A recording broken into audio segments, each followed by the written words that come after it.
প্রিয় দর্শক, ফুটবল মাঠে এমন কিছু ম্যাচ থাকে যা শেষ বাঁশি বাজার আগে কখনোই শেষ বলা যায় না।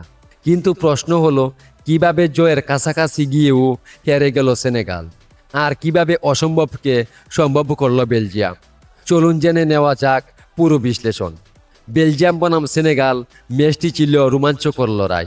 শুরুতে সেনেগাল 2-0 গোলে এগিয়ে সবাইকে চমকে দিয়েছিল। মনে হচ্ছিল আফ্রিকার এই শক্তিশালী দলটি সহজেই জয়ের পথে এগিয়ে যাচ্ছে। কিন্তু দ্বিতীয়ার্ধে বদলে যায় পুরো ম্যাচের চিত্র। বেলজিয়াম দেখিয়ে দেয় তারা কেন বড় দলের তালিকায় থাকে।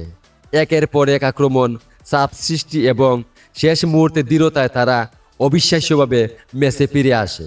শেষ পর্যন্ত 3-2 গোলের নাটকীয় জয়ে পরের রাউন্ড নিশ্চিত করে বেলজিয়াম। ম্যাচের শুরুতে সেনেগাল ছিল অনেক বেশি আত্মবিশ্বাসী।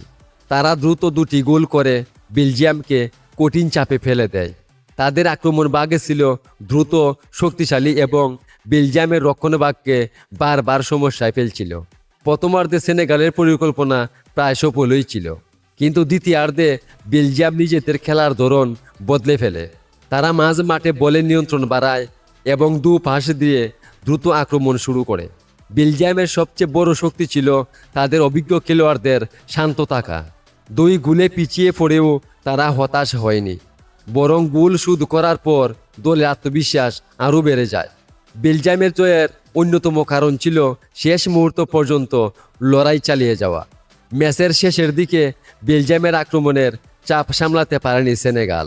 সেনেগালের হারের প্রধান কারণ ছিল রক্ষণভাগের দুর্বলতা এবং 2-0 গোলে এগিয়ে যাওয়ার পর অতিরিক্ত রক্ষণাত্মক হয়ে পড়া।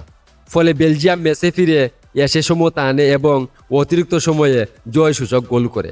এই ম্যাচ আবারও প্রমাণ করল, ফুটবলে শেষ বাঁশি না বাজা পর্যন্ত কোনো ফল নিশ্চিত নয়। প্রিয় দর্শক, আজকের মতো এখানেই বিদায় নিচ্ছি।